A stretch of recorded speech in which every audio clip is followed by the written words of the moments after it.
Hi hello guys, welcome back to Aadya colourful.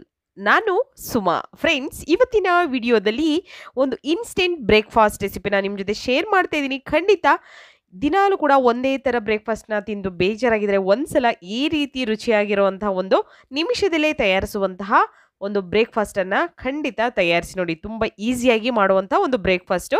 So ಈ breakfast ಮಾಡೋದಕ್ಕೆ ಮೊದಲನೇದಾಗಿ ಇಲ್ಲಿ ಒಂದು ಮಿಕ್ಸಿ ಜಾರ್ ತೊಗೊಂಡಿದ್ದೀನಿ. ಜಾರಿಗೆ 1 ಕಪ್ ಆಗುವಷ್ಟು ನಾನು ರವಾ ತೊಗೊಂಡಿದ್ದೀನಿ. ಇದು ನಿಮಿಷದಲ್ಲೇ ನೀವು ಇದಕ್ಕೆ ಜಾಸ್ತಿ ಎಣ್ಣೆ ಕೂಡ ಉಪಯೋಗಿಸೋ ಹಾಗಿಲ್ಲ, ಹಾಗೆ ಸೋಡಾ ಪುಡಿ ಕೂಡ ಉಪಯೋಗಿಸೋ ಹಾಗಿಲ್ಲ. ತುಂಬಾ ರುಚಿಯಾಗಿ ಸಾಫ್ಟಾಗಿ ಬ್ರೇಕ್ಫಾಸ್ಟನ್ನು ಖಂಡಿತ ತಯಾರಿಸಿ ನೋಡಿ. ಓಕೆ, ಈಗ ಇದಕ್ಕೆ 1/4 ಕಪ್ ಆಗುವಷ್ಟು ನಾನು ಅವಲಕ್ಕಿನ ತೊಗೊಂಡಿದ್ದೀನಿ. ನೋಡ್ಬೋದು, ಪೇಪರ್ ಅವಲಕ್ಕಿನ ಹಾಕ್ಕೊಳ್ತಾ ಇದ್ದೀನಿ. ಫ್ರೆಂಡ್ಸ್, ನೀವು ಯಾರಾದರೂ ಫಸ್ಟ್ ಟೈಮ್ ನನ್ನ ಚಾನಲ್ಗೆ ವಿಸಿಟ್ ಮಾಡಿದರೆ ಪ್ಲೀಸ್ ನನ್ನ ಚಾನಲ್ನ ಸಬ್ಸ್ಕ್ರೈಬ್ ಮಾಡ್ಕೊಳ್ಳಿ, ಹಾಗೆ ಲೈಕ್ ಮಾಡಿ ಮತ್ತು ಶೇರ್ ಮಾಡಿ. ಫ್ರೆಂಡ್ಸ್, ಈಗ ಇದಕ್ಕೆ 2 ಒಣಮೆಣಸಿನ್ಕಾಯಿನ ಹಾಕ್ಕೊಳ್ತಾ ಇದ್ದೀನಿ. ನೋಡ್ಬೋದು, ಹಾಗೆ ಒಂದು ಅರ್ಧ ಸ್ಪೂನ್ ಆಗುವಷ್ಟು ಜೀರಿಗೆನ ಹಾಕ್ಕೊಂಡ ನಂತರ ಒಂದು 1/4 ಟೀ ಸ್ಪೂನ್ ಆಗುವಷ್ಟು ನಾವು ಇಲ್ಲಿ ಮೆಂತ್ಯ ಕಾಳನ್ನು ಹಾಕ್ಕೊಳ್ತಾ ಇದ್ದೀನಿ. ನಿಮಗೆ ಜಾಸ್ತಿ ಸ್ವಲ್ಪ ಕಹಿ ಅನಿಸಿದರೆ ಖಂಡಿತ ಇದನ್ನು ಸ್ಕಿಪ್ ಮಾಡ್ಬೋದು, ಬಟ್ ಮೆಂತ್ಯಕಾಳು ಹಾಕೋದ್ರಿಂದ ತುಂಬಾ ಚೆನ್ನಾಗಿರುತ್ತೆ ಈ ಒಂದು ಬ್ರೇಕ್ಫಾಸ್ಟು. ಖಂಡಿತ 2 ಕಾಳಾದರೂ ಹಾಕಿ ತಯಾರಿಸಿ. ನಂತರ ಇದಕ್ಕೆ ನಾನು 1/4 ಕಪ್ ಆಗುವಷ್ಟು ಕಾಯಿ ತುರಿನ ಹಾಕ್ಕೊಳ್ತಾ ಇದ್ದೀನಿ.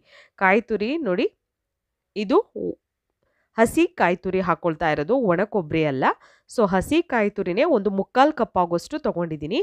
ಇಷ್ಟನ್ನು ಹಾಕಿದ ನಂತರ ನಾವು ಇದಕ್ಕೆ ಮೊಸರು ಹಾಕ್ಕೊಳ್ತಾ ಇದ್ದೀವಿ. 2ರಿಂದ 3 ಟೇಬಲ್ ಸ್ಪೂನ್ ಆಗುವಷ್ಟು ಮೊಸರು ಬೇಕಾಗುತ್ತೆ. ಸೊ ಮೊಸರು ಹಾಕಿದ ನಂತರ ಇದಕ್ಕೆ ಅದೇ 1 ಕಪ್ಪಿನ ಅಳತೆಯಲ್ಲಿ ಮೊಸರು ಹಾಕಿದ್ದೀವಲ್ಲ, ಅದೇ ಕಪ್ಪಿನ ಅಳತೆಯಲ್ಲಿ ನಾವು 1 ಕಪ್ ಆಗುವಷ್ಟು ನೀರನ್ನು ಕೂಡ ಹಾಕ್ಕೊಳ್ಳೋಣ.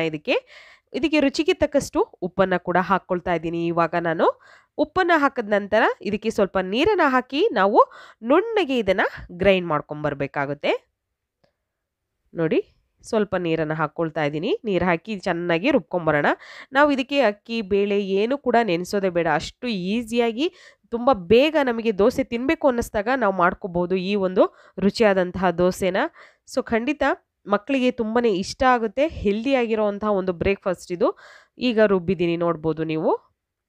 ನುಣ್ಣಗೆ ಇದನ್ನು ಚೆನ್ನಾಗಿ ರುಬ್ಕೊಂಬಂದಿದ್ದೀನಿ. ರುಬ್ಬಿರುವಂತಹ ಒಂದು ಮಿಶ್ರಣನ ಇವಾಗ ಒಂದು ಬೌಲಿಗೆ ಫಸ್ಟು ಹಾಕ್ಕೊಳ್ಳೋಣ. ಇದಕ್ಕೆ ಹಾಕ್ಕೊಳ್ತಾ ಇದ್ದೀನಿ. ನೋಡಿ, ರವೆ ಮತ್ತು ಅವಲಕ್ಕಿನ ಉಪಯೋಗಿಸಿ ಮಾಡ್ತಿರೋ ಅಂಥದ್ದು. ಸೊ ಪೇಪರ್ ಅವಲಕ್ಕಿ ಇಲ್ಲ ಅನ್ನೋದಾದರೆ ನೀವು ಗಟ್ಟಿ ಅವಲಕ್ಕಿನೇ ಸ್ವಲ್ಪ ನೆನೆ ಹಾಕಿ ನಂತರ ರುಬ್ಬಬೇಕಾಗುತ್ತೆ, ಯಾಕೆಂದರೆ ಗಟ್ಟಿ ಅವಲಕ್ಕಿ ಬೇಗ ಪೌಡರ್ ಆಗೋದಿಲ್ಲ. ಹಾಗಾಗಿ ಈಗ ಇದನ್ನು ಮಿಕ್ಸ್ ಮಾಡ್ಕೊಳ್ಳೋಣ, ಚೆನ್ನಾಗಿ ಮಿಕ್ಸ್ ಮಾಡೋಣ. ಇದಕ್ಕೆ ನಾನು ಬೇಕಿಂಗ್ ಸೋಡಾ ಏನು ಕೂಡ ಉಪಯೋಗಿಸ್ತಾ ಇಲ್ಲ, ಹಾಗೆ ಜಾಸ್ತಿ ಎಣ್ಣೆ ಕೂಡ ಉಪಯೋಗಿಸೋದು ಬೇಡ. ತುಂಬಾ ಟೇಸ್ಟಿಯಾಗಿ. ಮತ್ತು ಇದಕ್ಕೆ ಈಸ್ಟ್ ಕೂಡ ಹಾಕ್ಕೊಳ್ತಿಲ್ಲ. ಈಸ್ಟ್ ಹಾಕೋದ್ರಿಂದ ಉಬ್ಬಿ ಬರುತ್ತೆ ಅಂತಾರೆ. ಖಂಡಿತ ಈಸ್ಟ್ ಏನೋ ಹಾಕ್ತಲೇ ನೀವು ಮೃದುವಾಗಿರುವಂತಹ ಒಂದು ಬ್ರೇಕ್ಫಾಸ್ಟನ್ನು ಖಂಡಿತ ತಯಾರಿಸ್ಬೋದು. ನೋಡಿ, ಈಗ ಸ್ವಲ್ಪ ಗಟ್ಟಿ ಅನಿಸಿದ್ರೆ ನೀವು ಸ್ವಲ್ಪ ನೀರು ಕೂಡ ಹಾಕ್ಕೊಳ್ಬೋದು. ಇದನ್ನು ಪ್ಲೇಟ್ ಮುಚ್ಚಿ 5 ನಿಮಿಷ ಹಾಗೆ ಇಟ್ಬಿಡೋಣ. ನಂತರ ನಾನು ಓಪನ್ ಮಾಡಿ ನೋಡ್ತಾ ಇದ್ದೀನಿ. ಈಗ ಸರಿ, ನಮಗೆ ಈ ಒಂದು ದೋಸೆ ಮಾಡೋದಕ್ಕೆ ಕರೆಕ್ಟಾಗಿದೆಯಾ ನೋಡ್ಕೊಳ್ಳಿ. ಸೊ ಸ್ವಲ್ಪ ಗಟ್ಟಿ ಅನಿಸಿದ್ರೆ ಸ್ವಲ್ಪ ನೀರನ್ನು ಹಾಕ್ಕೊಳ್ಬೋದು. ಈಗ ಒಂದು ತವ ಇಟ್ಕೊಂಡಿದ್ದೀನಿ ನಾನು. ಇದಕ್ಕೆ ಒಂದು ಸ್ವಲ್ಪ ಆಯಿಲ್ನ ಸ್ಪ್ರೆಡ್ ಮಾಡ್ಕೊಳ್ತಿದ್ದೀನಿ. ಆಯಿಲ್ಲು ಅಥವಾ ತುಪ್ಪ ಯಾವುದನ್ನು ಬೇಕಿದ್ರೂ ಹಾಕ್ಕೊಳ್ಬೋದು. ಇಲ್ಲ ಅಂತಂದರೆ ಏನೂ ಕೂಡ ಹಾಕ್ತಲೇ ಕೂಡ ನೀವು ಮಾಡ್ಕೊಬೋದು. ತುಂಬಾ ಈಸಿಯಾಗಿ ಈ ರವಾ ಅಪ್ಪಂ ರೆಡಿ ಆಗುತ್ತೆ. ಸೊ ಈಗ ನೋಡಿ, ತಾನಾಗಿಯೇ ಇದು ಸ್ಪ್ರೆಡ್ ಆಗ್ತಾ ಹೋಗುತ್ತೆ ಸೈಡಲ್ಲೆಲ್ಲ. ಹೀಗೆ ಇದನ್ನು ಇವಾಗ ಇದ್ರ ಮೇಲೆ ಒಂದು ಮುಚ್ಚಳನ ಮುಚ್ಚಿ 2ರಿಂದ 3 ನಿಮಿಷದವರೆಗೂ ಸ್ಟವ್ನ ಲೋ ಫ್ಲೇಮಲ್ಲೇ ಇದನ್ನು ಇಟ್ಟು ನಂತರ ಬೇಯಿಸ್ಕೊಳ್ಳಿ. ಓಕೆ, ಈಗ ನಂತರ ನಾನು ಇದನ್ನು ಓಪನ್ ಮಾಡಿ ತೋರಿಸ್ತೀನಿ ಎಷ್ಟು ಸಾಫ್ಟಾಗಿ ಬಂದಿದೆ ಅಂತ. ನೀವು ಈ ಒಂದು ತವ ಮೇಲಿದ್ದಾಗಲೇ ಈ ಒಂದು ದೋಸೆನ ನೋಡಿದ್ರೇ ಗೊತ್ತಾಗುತ್ತೆ. ನೋಡಿ ಎಷ್ಟು ಚೆನ್ನಾಗಿ ಅಲ್ಲಲ್ಲಿ ಬಬಲ್ಸ್ ಥರ ಬಂದಿದೆ, ನೋಡ್ಬೋದು ನೀವು. ನೋಡಿ,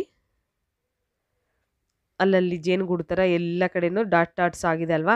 ಸೊ ಈಗ ಇದನ್ನು ಟರ್ನ್ ಮಾಡಿ 2 ಸೈಡ್ ಕೂಡ ನಾನು ಬೇಯಿಸ್ಕೊಳ್ತೀನಿ. ಬೇಕು ಅಂದರೆ ನೀವು 1 ಸೈಡ್ ಬೇಯಿಸಿ ಖಂಡಿತ ಸರ್ವ್ ಮಾಡ್ಬೋದು, ತಿನ್ಬೋದು, ಏನು ತೊಂದರೆ ಆಗೋದಿಲ್ಲ. ಬೇಡ ಅಂದರೆ 2 ಸೈಡ್ ಕೂಡ ನೀವು ಬೇಯಿಸ್ಕೊಂಡು ತಿನ್ಬೋದು. ತುಂಬಾ ಈಸಿಯಾಗಿ ನಿಮಿಷದಲ್ಲೇ ಎಣ್ಣೆ ಸೋಡಾ ಇಲ್ಲದೆ ತಯಾರಿಸಿ ಸಾಫ್ಟ್ ಬ್ರೇಕ್ಫಾಸ್ಟ್.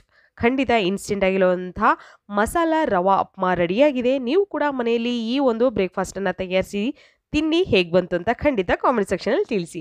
ಓಕೆ, ಇವತ್ತಿನ ವಿಡಿಯೋನ ಇಲ್ಲಿಗೆ ಮುಗಿಸೋಣ. ಬಾಯ್, ಸಿ ಯು, ಟೇಕ್ ಕೇರ್.